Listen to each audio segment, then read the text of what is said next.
বিদেশে পাচার হওয়া টাকা ফেরত আনার নির্দেশ কেন দেয়া হবে না জানতে রুল জারি করেছে হাইকোর্ট।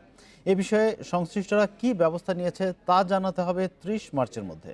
রোববার বিচারপতি মোহাম্মদ নজরুল ইসলাম তালুকদার এবং বিচারপতি মহিউদ্দিন শামীমের ভার্চুয়াল বেঞ্চ এ আদেশ দেন।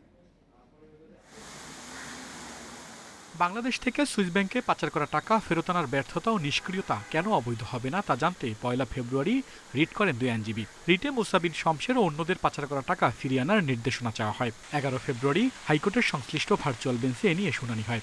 রোববার আদেশ দেওয়ার দিন ধার্য করে হাইকোর্ট।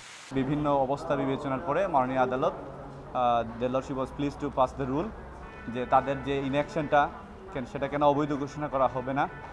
আপনার বিশেষ করে সুইস ব্যাংকে যে টাকা রিকভারির ক্ষেত্রে যে ব্যর্থতা, এই ব্যর্থতা কেন অবৈধ ঘোষণা করা হবে না, এটার উপরে রুল জারি করেছেন। এরই ধারাবাহিকতায় রুল জারি করেছে আদালত। রুলে পানামা পেপারস ও প্যারাডাইস পেপারসে যেসব বাংলাদেশের নাম এসেছে তাদের বিরুদ্ধে কেন তদন্ত করা হবে না তা জানতে চাওয়া হয়েছে। সরকার কাজ করতেছে এবং বিভিন্নভাবে এই যে আইনগুলো সংশোধন করে বিদেশ থেকে যে টাকাগুলো ইতিমধ্যে এসেছে প্রায় ২০ কোটি টাকার মতো এসেছে। আরও যাদের টাকা মানে অর্থ পাচারের মাধ্যমে মানি লন্ডারিংয়ের মধ্যে পাচার হয়েছে সেটাগুলো আনার জন্য সরকারের বিভিন্ন সংস্থা কাজ করতেছে। অর্থ পাচার তদন্তে একটি বিশেষ ইউনিট কেন গঠন করা হবে না তাও জানতে চেয়েছে আদালত।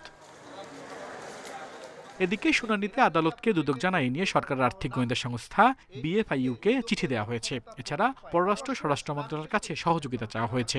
সুইস ব্যাংক থেকে টাকা আনার যেই প্রসেস সেটা আমাদের কি অবস্থান, আমরা সেটা বলেছি দুর্নীতি দমন কমিশনের আইনগত এখতিয়ার যে তফসিলভুক্ত অপরাধের ক্ষেত্রে আমাদের ক্ষমতা কতটুকু, বিষয়টি আরও গভীরে যাওয়ার জন্য আমরা পররাষ্ট্র মন্ত্রণালয়, স্বরাষ্ট্র মন্ত্রণালয়, স্পেশাল পুলিশ সুপার ইমিগ্রেশন এবং বিআইএফআইকে ইনফর্ম করেছি।